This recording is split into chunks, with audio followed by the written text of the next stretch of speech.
Hello guys, welcome back to my channel professor Barkha Varma. आज हम लोग डिस्कस करेंगे मार्केटिंग का क्वेश्चन नंबर 5। ये आपके दिसंबर सेशन का क्वेश्चन पेपर है। मार्केटिंग का कोड है AMK01। तो क्वेश्चन नंबर 5 था, what is packaging and explain the various functions of packaging. Packaging के बारे में आप लोग वैसे भी जानते ही हैं कि जब कोई सामान पैक करते हैं आप उसे, या फिर कंपनी के थ्रू वो पैक होकर के आता है, तो उसे ही हम पैकेजिंग कहते हैं।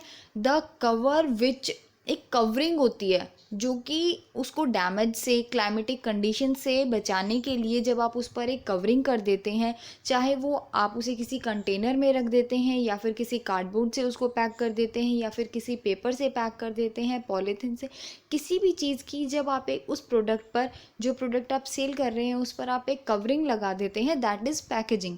अब वो कवरिंग बहुत सारी चीज़ों में आपको हेल्प करती है। सब फर्स्टली वो आपके प्रोडक्ट को अंदर से बचाती है ताकि वो क्लाइमेटिक कंडीशंस की वजह से या किसी के कोई नुकीला सामान लगने की वजह से ख़राब ना हो जाए, और उसे अट्रैक्टिव भी बनाती है। आपने देखा होगा कि कंपनीज़ बहुत ज़्यादा आजकल पैकेजिंग पर ध्यान देने लगी है, क्योंकि अगर प्रोडक्ट क्वालिटी वाइज दिखने में अगर उसकी पैकेजिंग बहुत अच्छी है तो कंज्यूमर को कहीं ना कहीं ये लगता है कि ये प्रोडक्ट क्वालिटी वाइज बहुत अच्छा है।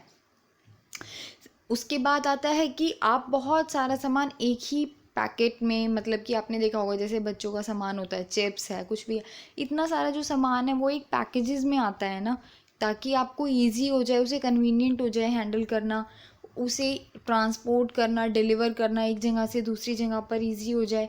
तो यही सब होता है। तो जितना भी डिज़ाइनिंग या कवरिंग से रिलेटेड जो भी ये प्रोसीजर है, जब आप पैकेजिंग को डिज़ाइन करते हैं ताकि वो अट्रैक्टिव लगे, तो ये सभी कुछ कंटेनर, जो कंटेनर की डिज़ाइनिंग और कंटेनर को प्रोड्यूस करने से रिलेटेड जो भी सामान होता है, जो भी प्रोसेस होता है, उसे आप पैकेजिंग कहते हैं।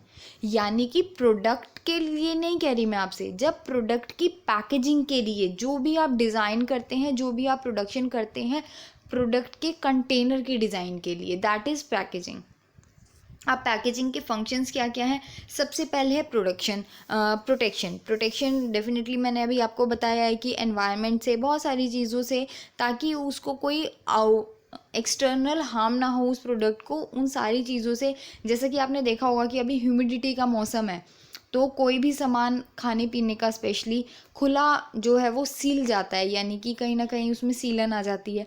तो उससे बचाने के लिए उसको एयर टाइट कंटेनर्स में, आपने देखा होगा नमकीन्स आती हैं, उनको ज़िपर में आजकल आने लगी है, ताकि आप यूज़ के बाद वापस से उसको ज़िप लॉक कर सके। तो इसी तरीके से इस तरीके की पैकेजिंग आने लगी है कि जिससे कि आप बाहर की क्लाइमेटिक कंडीशंस और बहुत सारी चीज़ों से अपने प्रोडक्ट को बचा सकते हैं। Then packaging are now appealing, यानी कि पैकेजिंग को देख करके कहीं ना कहीं एक अपील आती है कि वो बहुत अट्रैक्टिव लगते हैं, वो अपीलिंग लगते हैं कि हाँ हमें ख़रीदो, मतलब कि वो देखने में ही इतने सुंदर लगेंगे, आपका मन करेगा कि नहीं, इन्हें ख़रीद लेना चाहिए। उस पैकेजिंग को देख करके ही आपको ये लगेगा कि हाँ इसके अंदर बहुत अच्छा प्रोडक्ट है। क्योंकि अगर आजकल इतनी क्लीन और हाइजीनिक और इतनी अच्छी पैकेजिंग आने लगी है कि लोगों का मन करता है, नहीं भी ख़रीदना चाहते तो भी आप एक ख़रीद लोगे उसकी पैकेजिंग देख करके कि नहीं ये। और कई कई बार तो ऐसा होता है कि आपको लगता है कि ये कंटेनर आपके दोबारा रीयूज़ में भी आ जाएगा, तो आप स्पेशली उसे ख़रीद लेते हो। तो इस तरीके से अपीलिंग होते हैं। पैकेजिंग जो है कहीं ना कहीं खुद ही अपना सेलिंग का काम कर देते हैं, यानी कि जो अपना, उनकी पैकेजिंग को देख करके जो काम मार्केटर को करना था वो काम उनकी पैकेजिंग को देखकर अपने आप ही हो जाता है। Third one is performance. जो भी आपकी पैकेजिंग की परफॉर्मेंस है, यानी आपने उसको जिस भी एम के लिए किया था, सपोज़ आपने पैकेजिंग इस तरीके से की थी ताकि वो ईज़ी टू हैंडल हो जाए, ईज़ी टू डिलीवर हो जाए, तो ऐसा होना चाहिए। अब सपोज़ आपने, जैसे आपने देखा होगा रिफाइंड केन्स आती हैं, उनको साइड से हैंडल करने के लिए एक हैंडल बनाया जाता है। केन ही, उसकी पैकेजिंग ही कुछ इस स्टाइल की है कि आप उसे अच्छे से होल्ड कर सकते हैं।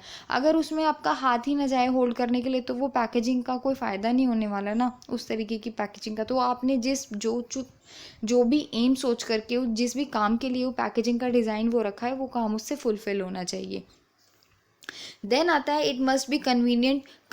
पैकेजिंग इस तरीके की होनी चाहिए कि वो शेल्फ पर, जैसे जब रिटेलर उस प्रोडक्ट को सेल करेगा तो वो उसकी शेल्फ पर बहुत ज़्यादा स्पेस ना ले, दिखने में अट्रैक्टिव लगे और स्टॉक करना भी उसे इजी हो। तो जब आपका प्रोडक्ट इतना कन्वीनियंट होता है डिस्प्ले करने के लिए, स्टॉक करने के लिए, the package does not waste the shelf space, उसकी शेल्फ लाइफ अच्छी होती है, तो कंज्यूमर के लिए भी अच्छा होता है, रिटेलर्स के लिए और एज वेल एज डिस्ट्रीब्यूटर्स के लिए भी बहुत ईजी हो जाता है उस प्रोडक्ट को स्टोर करना। Then it must be cost effective. ऐसा नहीं होना चाहिए कि आपका प्रोडक्ट तो 10 रुपये का है और आप उस पर पैकेजिंग 7 रुपये की लगा रहे हैं, तो फिर वो प्रोडक्ट ही 17 रुपये का हो जाएगा, तो कंपनी कहाँ फिर प्रॉफिट कमा पाएगी। तो इसलिए एटलीस्ट आप जो भी पैकेजिंग कर रहे हैं वो कॉस्ट इफ़ेक्टिव होनी चाहिए, यानी बहुत ज़्यादा ऐसा ना हो कि आपका जो बराबर से प्रोडक्ट भी उतने का ही है और आपकी पैकेजिंग भी उतने की है। तो it must be cost effective. आपको इस तरीके का सामान अपनी पैकेजिंग में यूज़ करना है कि वो बहुत ज़्यादा आपको महंगा ना पड़े, आपकी कंपनी को बहुत ज़्यादा दिक्कत ना आए उससे। और losses due to breakage, spoilage of the product और filling cost and including quality control and handling of filled packages, ये इन बहुत सारे पॉइंट्स हैं, इन सभी का आपको ध्यान रखना है। तो मैंने आपको ये शॉर्ट में बता दिया है कि आपको पैकेजिंग के ये सारे फंक्शंस होते हैं। बाकी आपके माइंड में भी अगर कोई फंक्शन आता है, क्योंकि आप इस प्रोसेस से बिल्कुल अवेयर हैं, तो आप वो फंक्शन भी लिख सकते हैं। बाकी अगर आपको कोई भी प्रॉब्लम या क्वेरी हो, आप कमेंट सेक्शन में मेंशन कर सकते हैं और अपने सजेशंस देना, लाइक, सब्सक्राइब, शेयर करना ना भूलें। Thank you.